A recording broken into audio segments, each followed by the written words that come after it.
Ce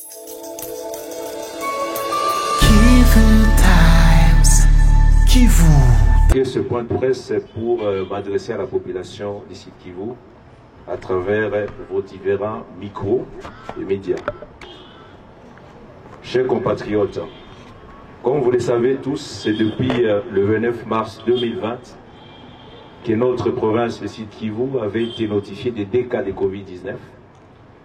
Et dès lors, elle est confrontée à la pandémie de la maladie à coronavirus. Depuis le début du mois de juillet, elle fait face à la 3e vague de cette pandémie.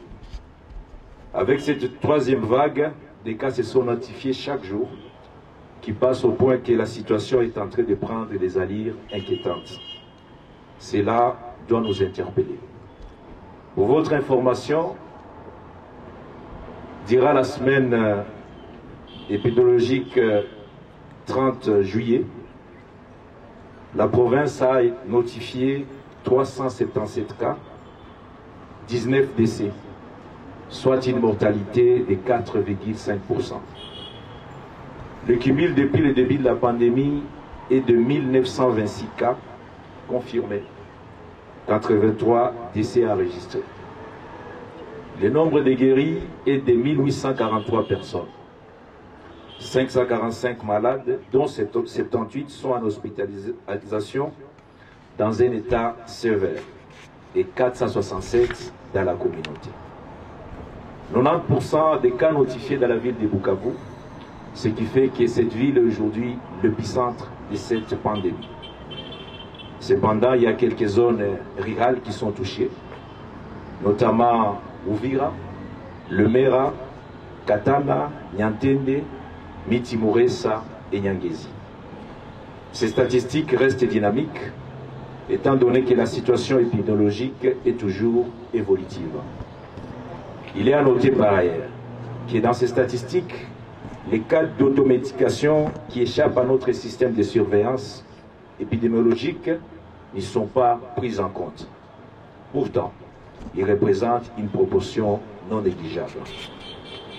Je voudrais à cette occasion souligner à votre attention qu'il est urgent que nous puissions mutualiser nos efforts et collaborer étroitement avec l'équipe de riposte et l'ensemble des professionnels de la santé de notre province pour renforcer la surveillance épidémiologique et des mesures sanitaires appropriées qui visent à freiner la propagation de la maladie à Covid-19.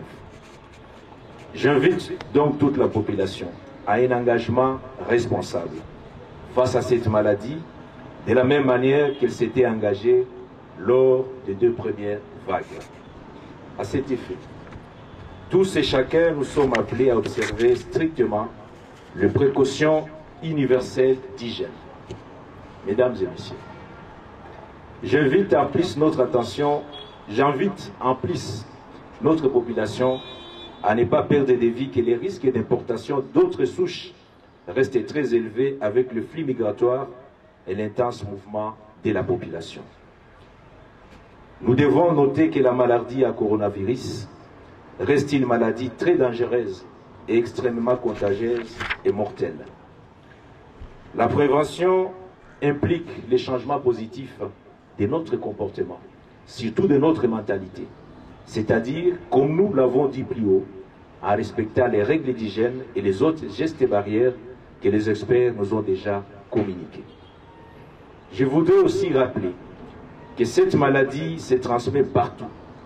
Et c'est d'une personne à une autre dans le ménage, sur les lieux publics, de travail ou encore dans un établissement de santé, pendant les cérémonies populaires telles que le fête, le mariage, le deuil et autres occasions des rassemblements.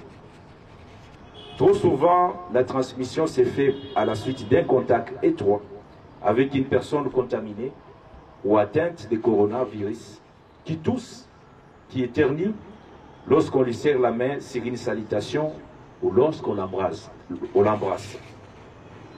Ceci étant, nous observons certaines restrictions à partir de ce 3 août et c'est en application de l'arrêté que j'avais signé en date du 1er juillet 2021.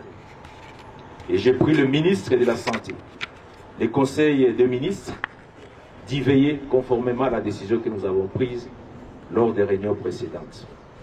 Très chers compatriotes, pour rappel, voici les signes les plus courants de cette maladie. Une forte fièvre, une toux, une perte de poids, des fatigues, perte de l'odorat, des douleurs musculaires et abdominales, et un essoufflement pouvant aller vers des difficultés respiratoires. Et dans les formes les plus graves, l'infection peut entraîner une inflammation des poumons, ce qui crée la pneumonie, une insuffisance rénale pouvant conduire directement à la mort. Le variant actuel a une spécificité clinique, c'est que les signes ci-haut cités ne sont pas souvent visibles. Les malades peuvent passer de la forme simple à la forme grave, pouvant conduire à la mort car la prise en charge n'est pas encore précoce et adéquate. L'arrêté dont question ci-haut visé vise à limiter la propagation de la maladie.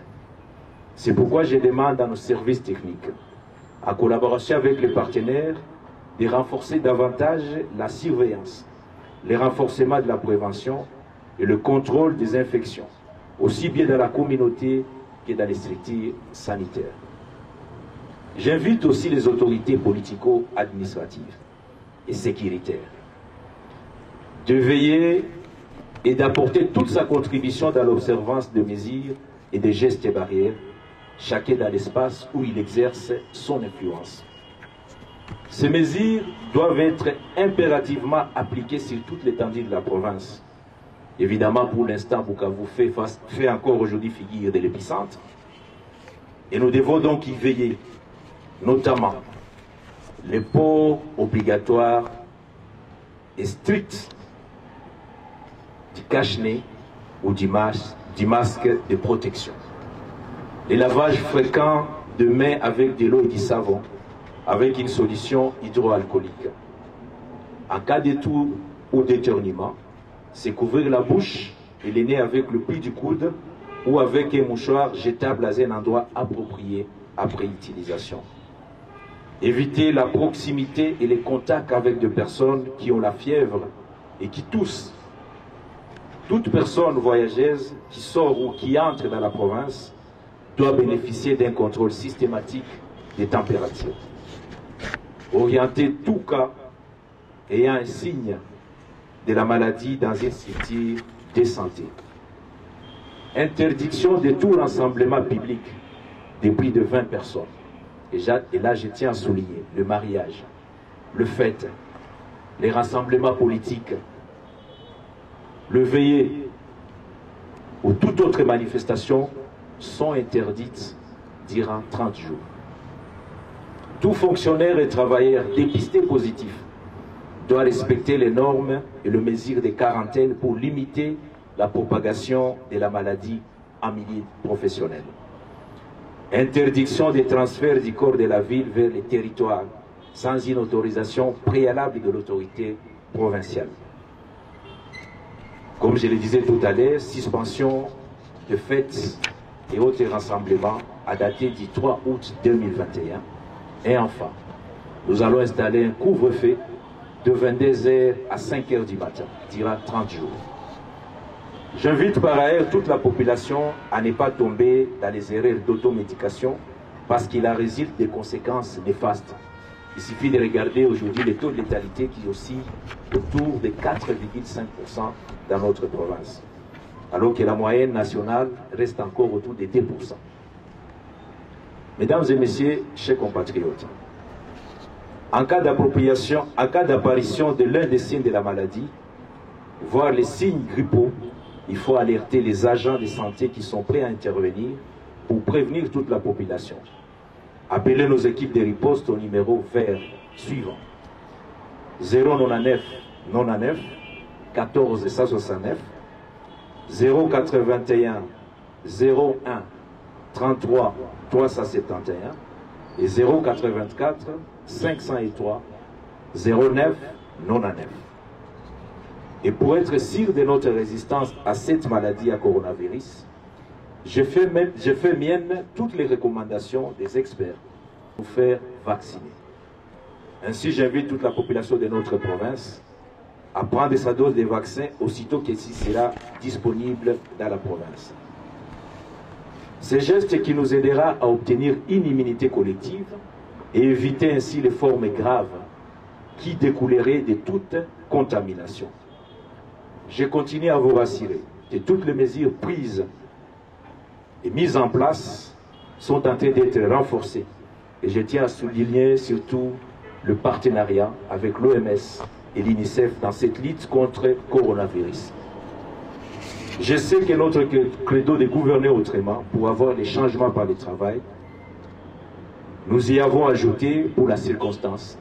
Ensemble, arrêtons cette troisième vague de Covid-19 au Sud Kivu.